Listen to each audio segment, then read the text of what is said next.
Hello and welcome back to the ICEWORLD podcast. I'm Nadia Frontier.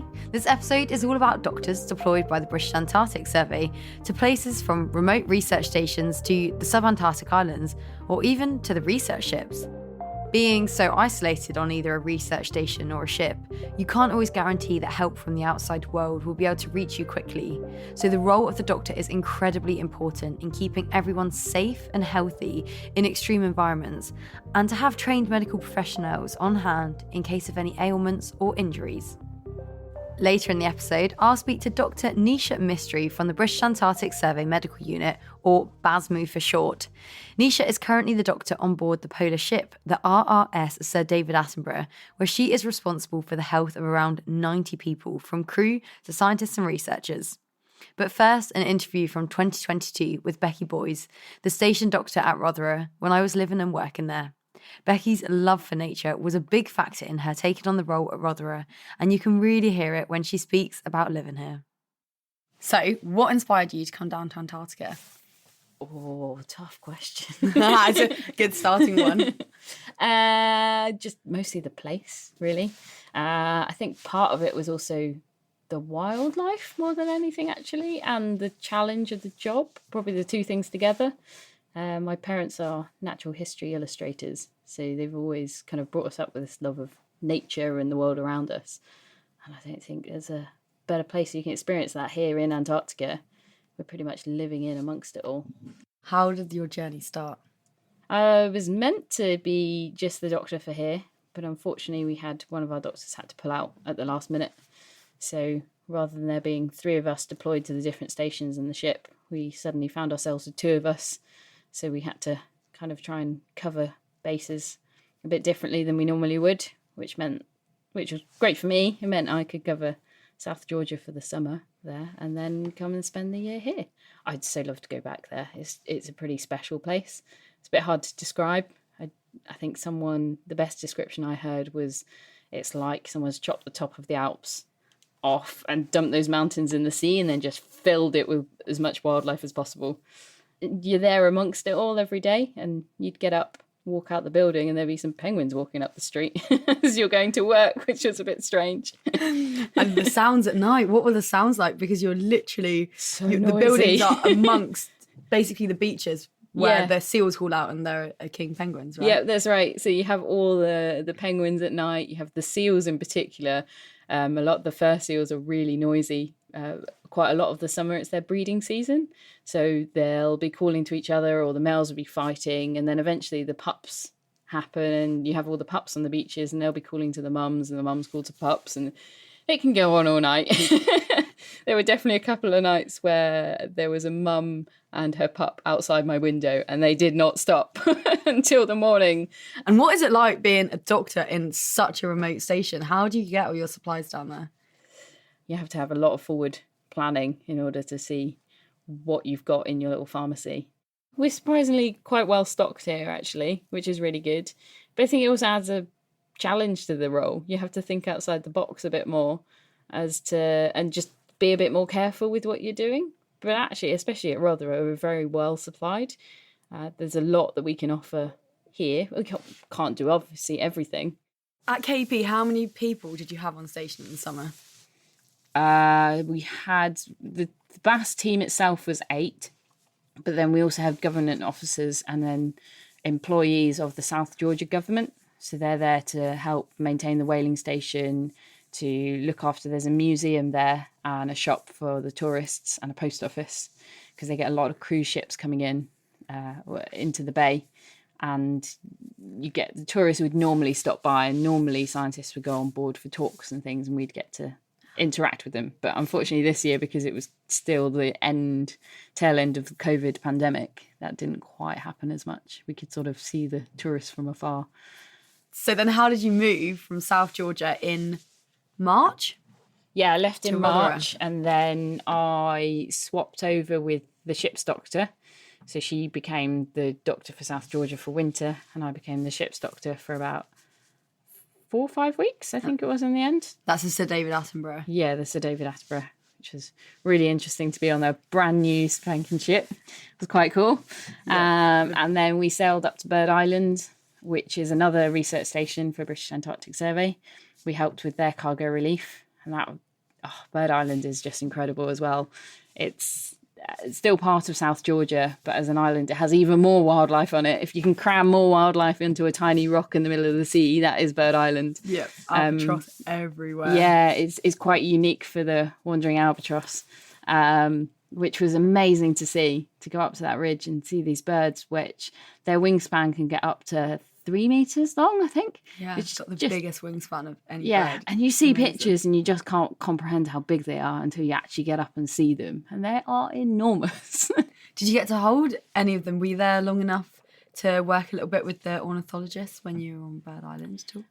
A little bit. So they do various different studies with the albatross there. And they also have like GPS tags on a lot of them.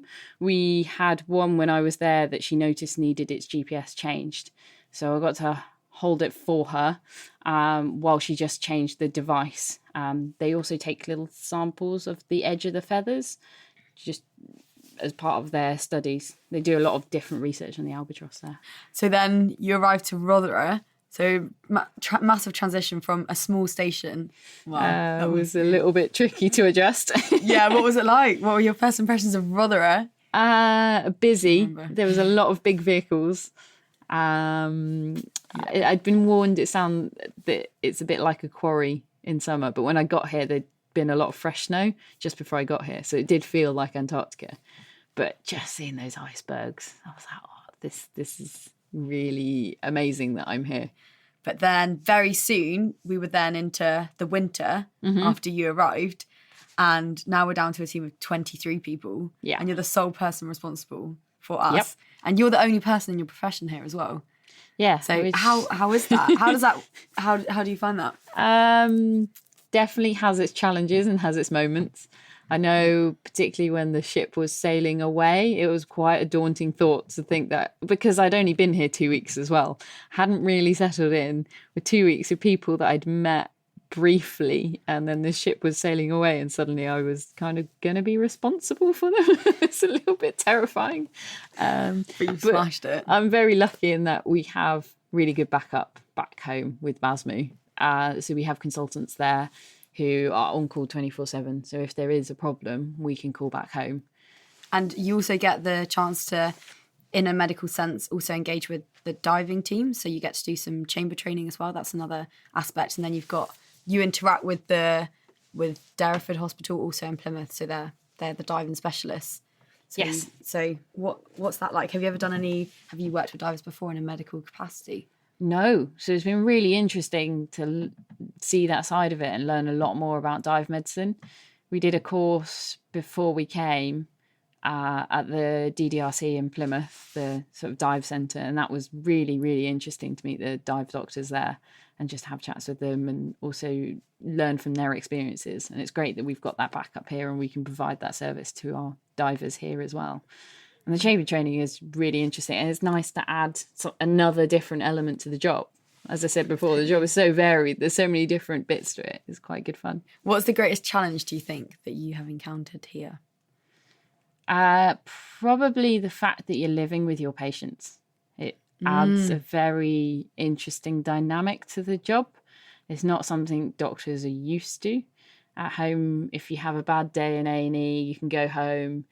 You can sort of separate yourself from it. You can unwind. Here, if someone gets injured, you're seeing them every day. You're seeing how they're progressing.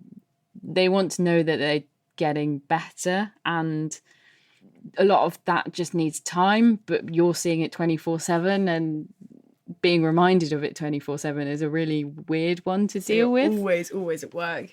I'm quite lucky with the team here. They are quite mindful of it, and they try not to, and they try and separate it out so that work is kept to the surgery, and then I'm normal human Becky. Because I suppose from our perspective, it's pretty unique to actually live with someone who's a doctor. So even if you've got a minor thing that normally you wouldn't see the doctor for, you just ask and be like, "Is this normal?" Or like, "Should I be feeling this?" Or and it's quite good. You've got 24-hour access to a doctor, and it's easier to just come knock on my surgery door and just ask, which is nice, and I'm happy for people to do that. But it is just a bit of a just different dynamic to what I'm used to back home.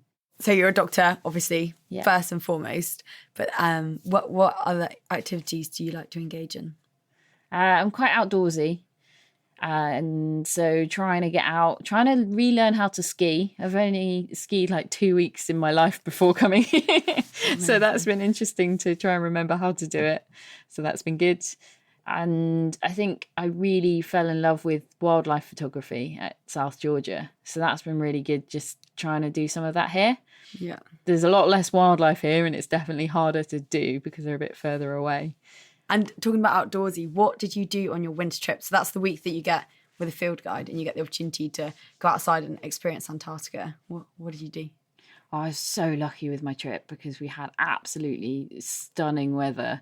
We had 3 really good adventure days, but I think the middle day was probably my favourite day of all because we went up a mountain called Biff, which has loads of these cool rime ice sculptures on the top.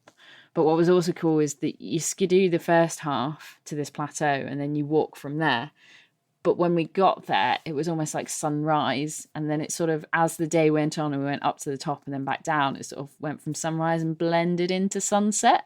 So you constantly had those beautiful pinks and oranges in the sky. And the view was just amazing, looking out to sea, seeing the mountains of the actual Antarctic peninsula across the other side, and then seeing the rest of the island was just phenomenal. And being the only 2 people there for quite a distance away, but all those colours made it so much better because everyone thinks that Antarctica is just blue and white of snow and ice, but all the beautiful colours of the sunset and sunrise catching on the mountains opposite, making them all pink, was really cool. So what do you think you'll take away with you from here, being here, from a work perspective and also from a how would you like to adapt your life back home after living this experience here at Rothera? I think it'll be a bit strange going back to the real world, especially going back to the NHS is going to be a little bit daunting, not going to lie. Yes, probably quieter because you were there during COVID. Yeah, so Right. I just started this job having just done, I did some time in A&E for the first part of the pandemic and then I moved across to intensive care. So I was in that for 9 months over COVID, which that coincided with that particularly bad peak after the first Christmas, which was horrendous. That's something I won't forget. So coming here has sort of been a recharge in some ways. It's had its other challenges and has been quite exhausting in other ways. Reassess what I want to do and where I go from here with my career. The whole experience is unique. Yeah, It's everything about it is unique. Yeah, it's a very niche job, I think. It'll build you up. I've been exceptionally lucky to get it. Thanks, Becky. It was great to talk to you. Thank you. That was Becky, who must be one of the few medical doctors in the world who can say they've handled an albatross alongside doing their day job. Although Becky did mention a whaling station on South Georgia, just to clarify, that is not an active whaling station. It's the relic of a whaling station that is used as a museum for tourists and station personnel. Grytviken Station is operated in the summer and it's a really interesting place and a brutal reminder of what it was like when whales were stripped and harvested from the ocean like they were in complete abundance. Becky's desire to travel continues, and at the start of the year, she moved to Tasmania to continue practicing medicine.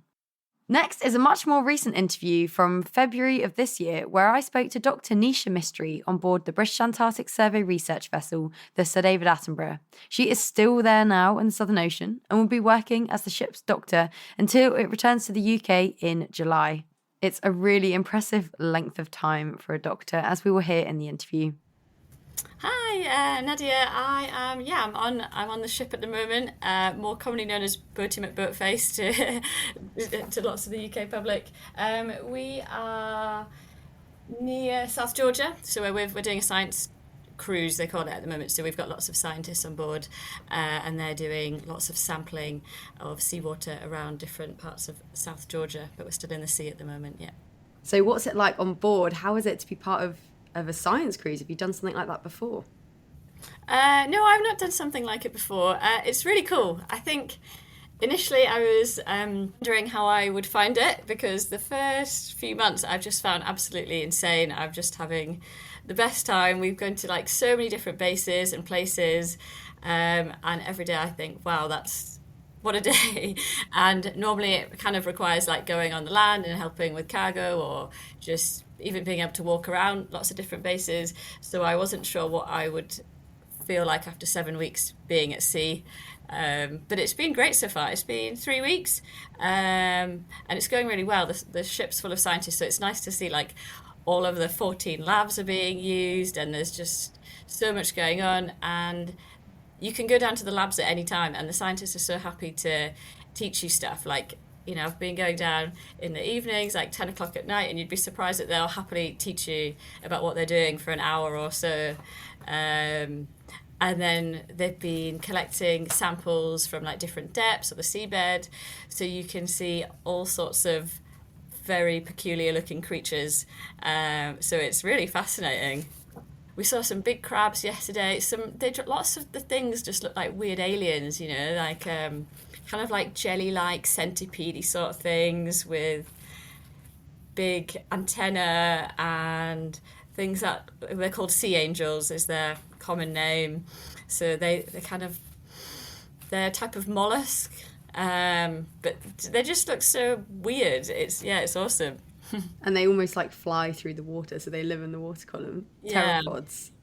Yeah, that's the name that they say. What made you decide to want to do this crazy journey?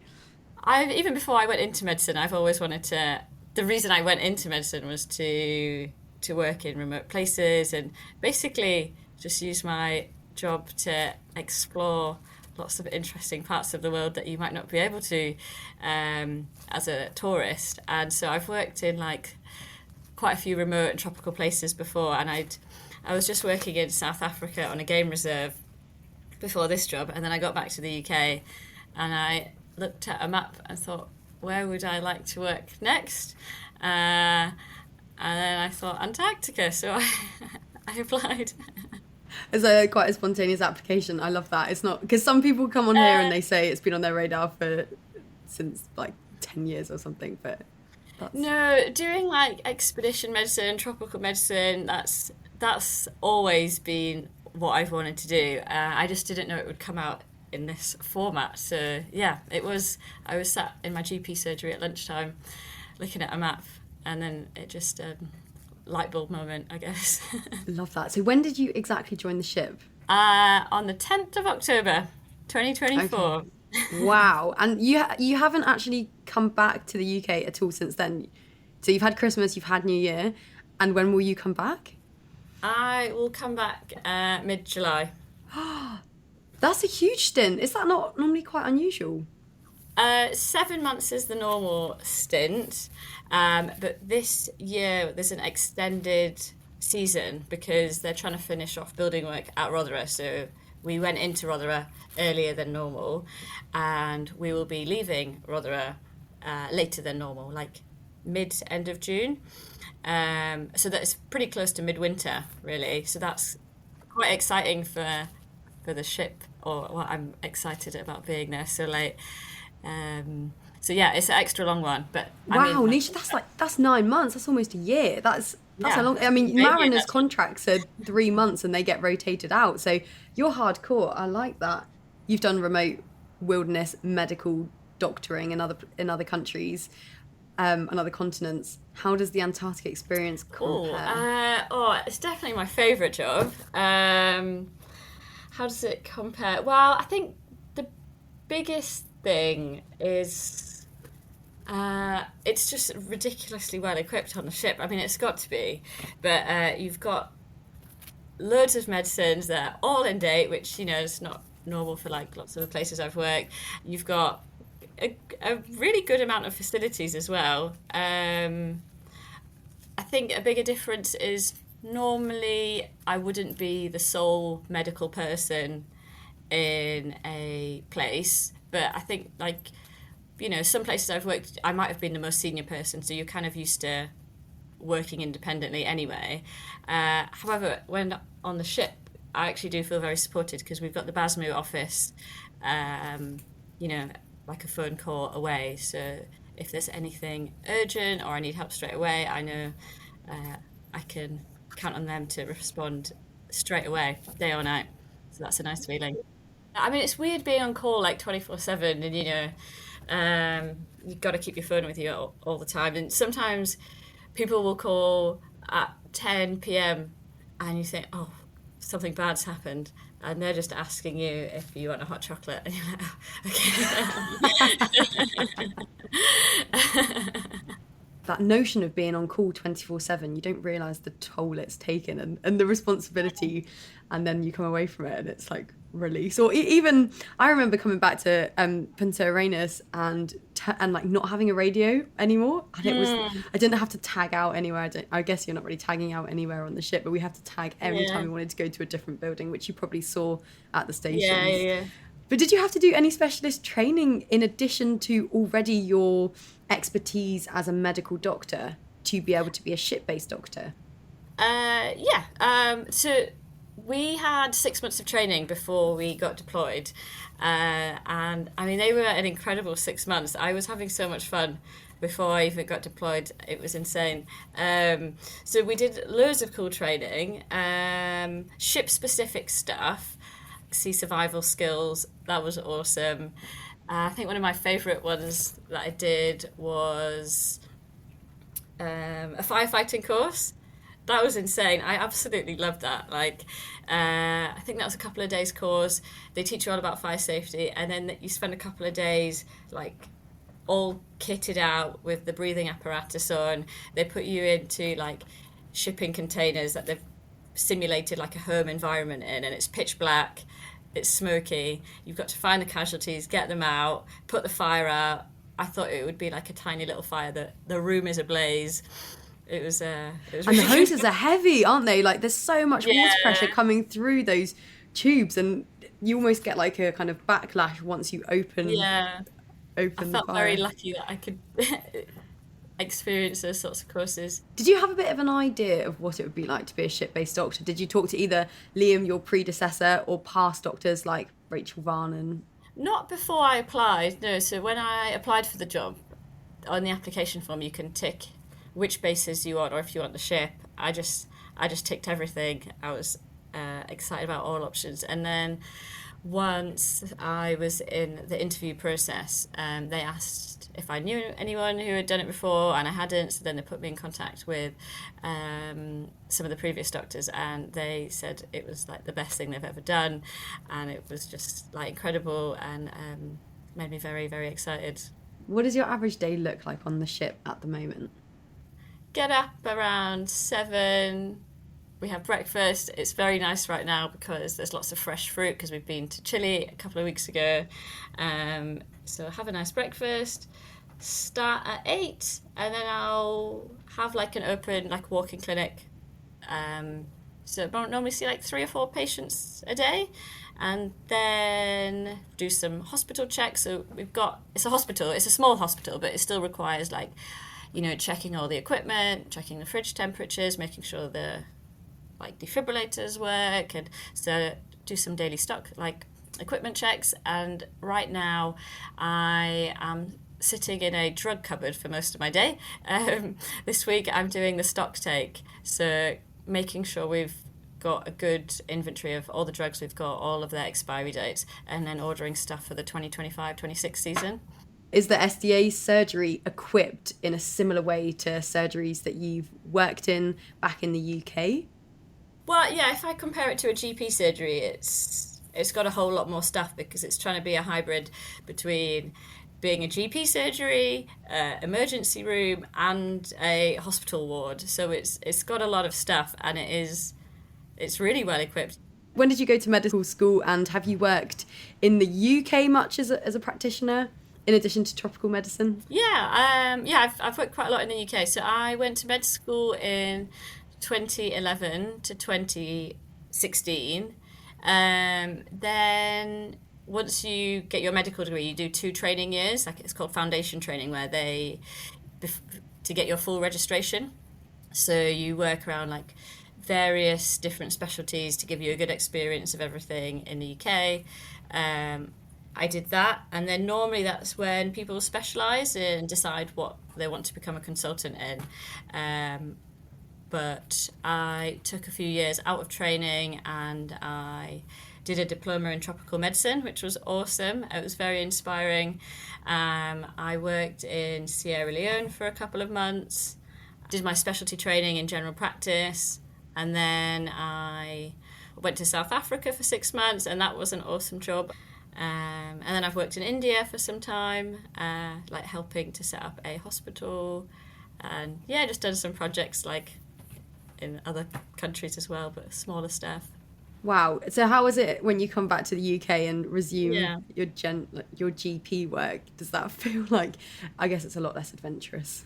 I really like my day job as well, but it's so strange adjusting to getting back sometimes. I think the bigger thing is when you're in the UK, because everything's so super specialised, you don't see, if someone's got diabetes, you send them to the diabetic nurse. If someone's had a stroke, you send them to the stroke team. Whereas when you work in other countries, you're kind of the only doctor, so you just do it all yourself. So it's very strange being like, oh, okay, I've got to send you back in this pathway or this pathway, when you kind of just want to give it a go and do it all. But that's not how it works in the UK.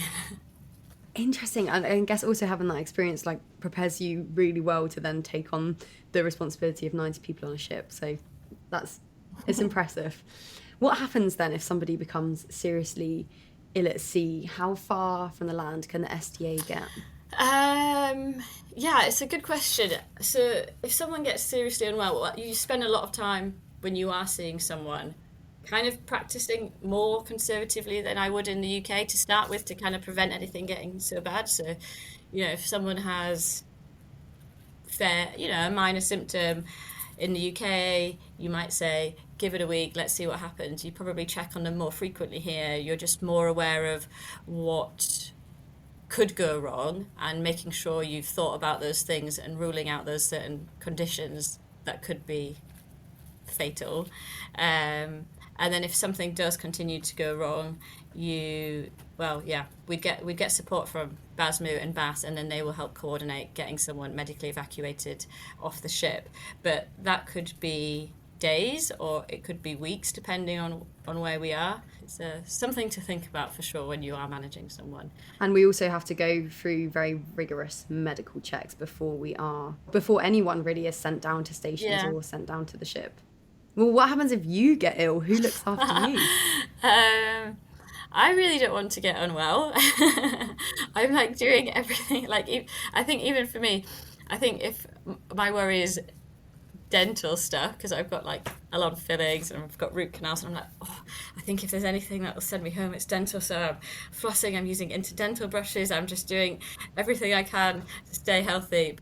We have a medical party, so we do training for lots of different areas of like emergency stuff. So, we've got fire safety teams who are responsible for if there's a fire. We've got a medical party, which is made up of me and the catering team.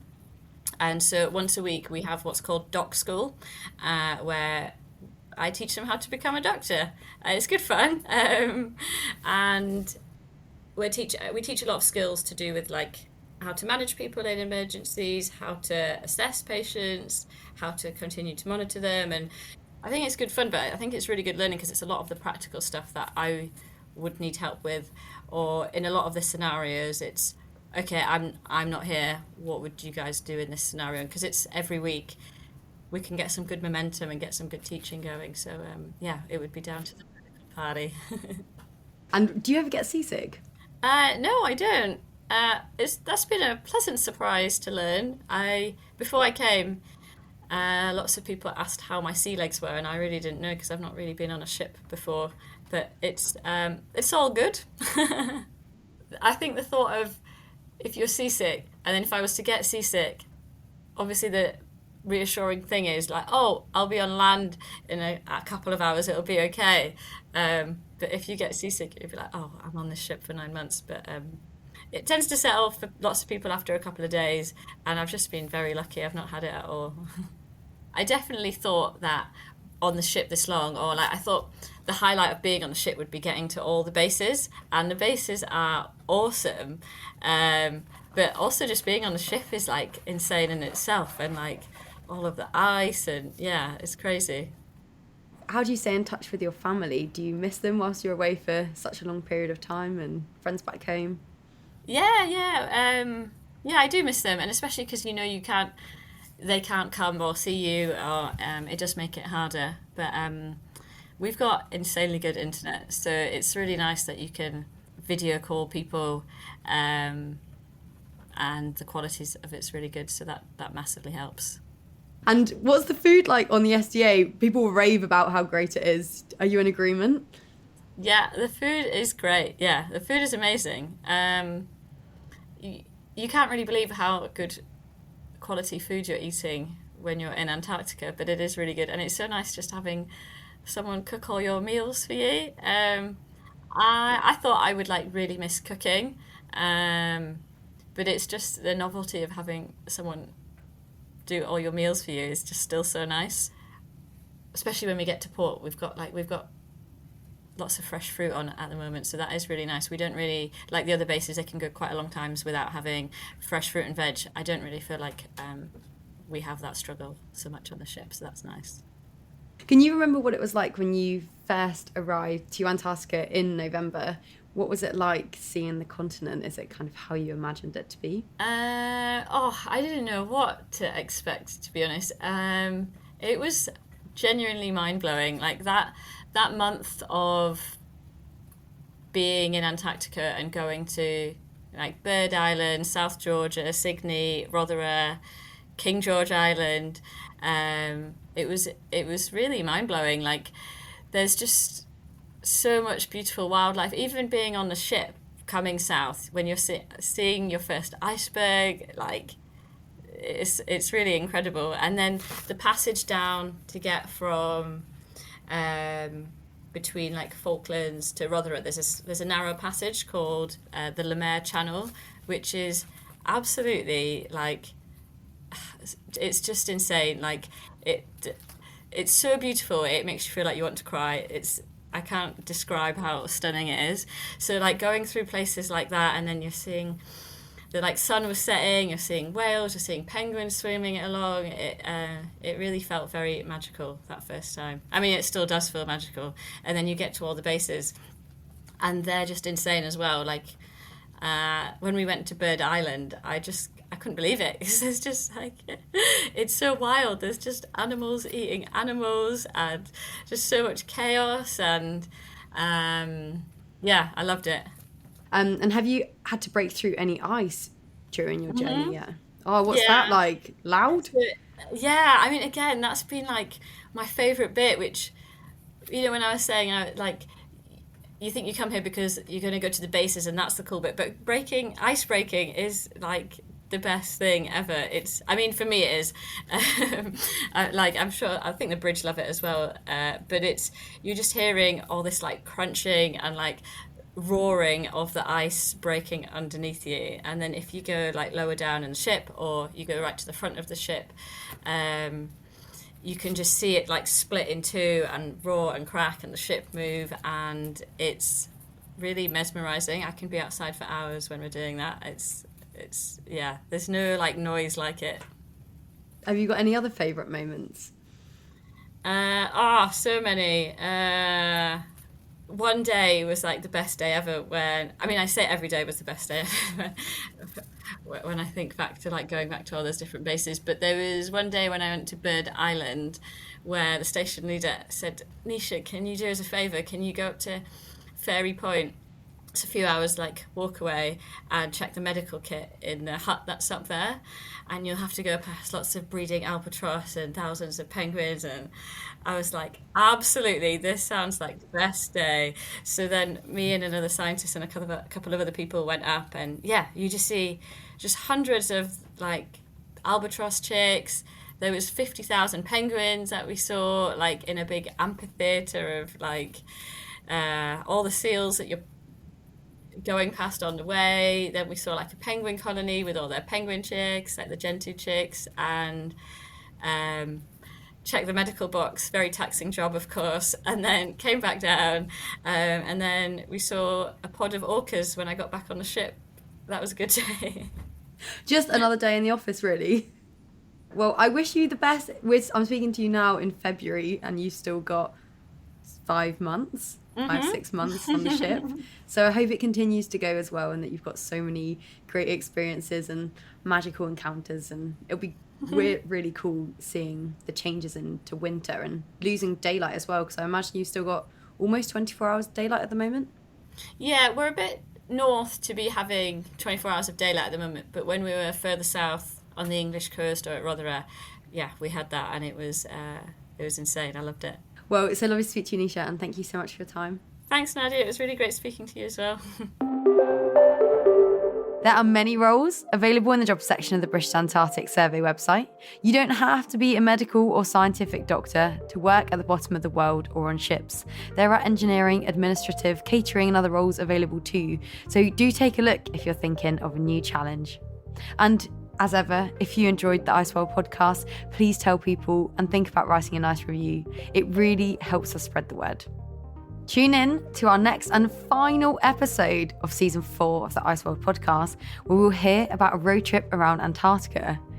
This might sound crazy, but it's a crucial method in which deep field operations can continue to run across the Antarctic summer, whilst being simultaneously provided with fuel and equipment from what is locally known as the Traverse.